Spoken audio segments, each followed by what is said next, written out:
Wagwan everybody, Lennox here from Simple123 Trader. This is a recap of August 9th playbook for the members of the Simple123 Trader group. And today is August 10th, Monday, and let me just play what I analyzed in last night's playbook that was sent out to all our members. So here we go. Okay, so US dollar futures index still looking weak overall. We're still in an overall downtrend.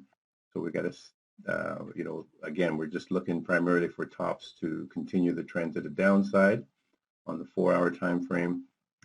The expected move to the upside has occurred.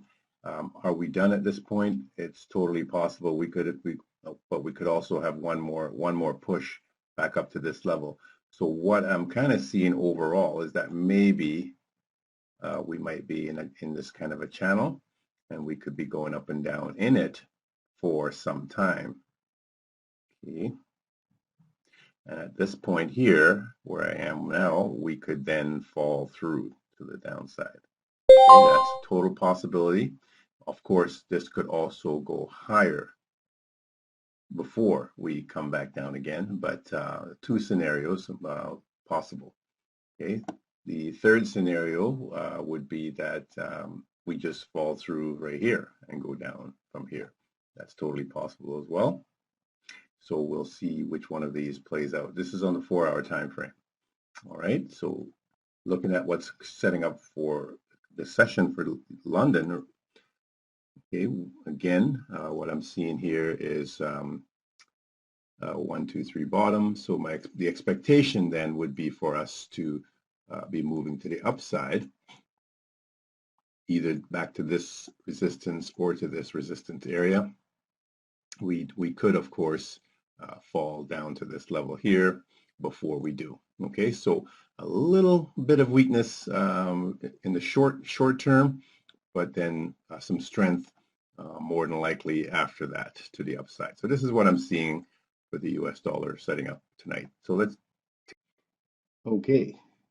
So that was my analysis of last night's US dollar futures index. So let's see how it played out overnight.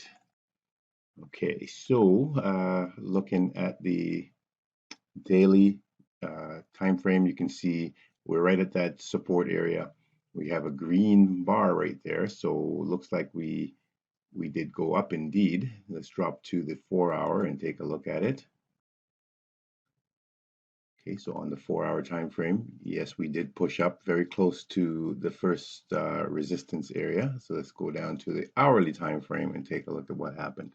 Okay, so on the hourly, I marked out that expected move was back down and then up, and perhaps to this area or even up to this high. So you can see we made it very close, and this is of course an area. So we made it very close to that area. And then we had a pullback.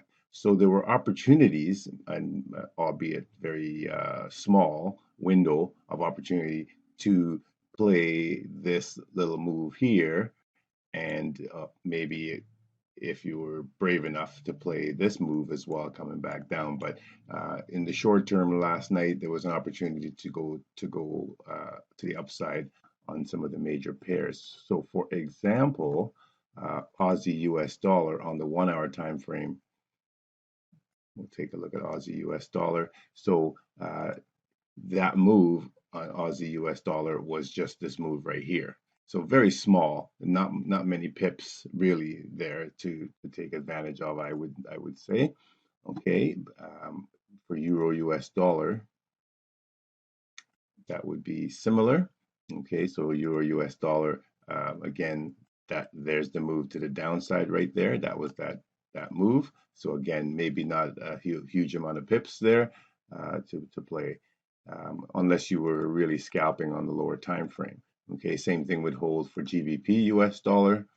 Okay, again, there was that small move at this point to the downside. The US dollar is going up. These are all going down.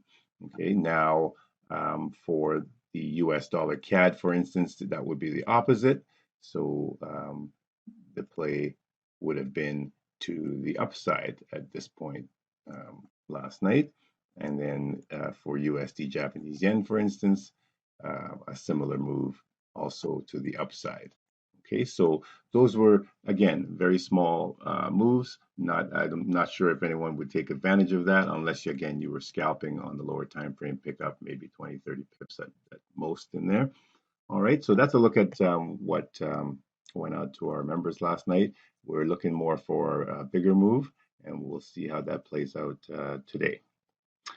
Profitable trading to everyone. We're done now. Thank you.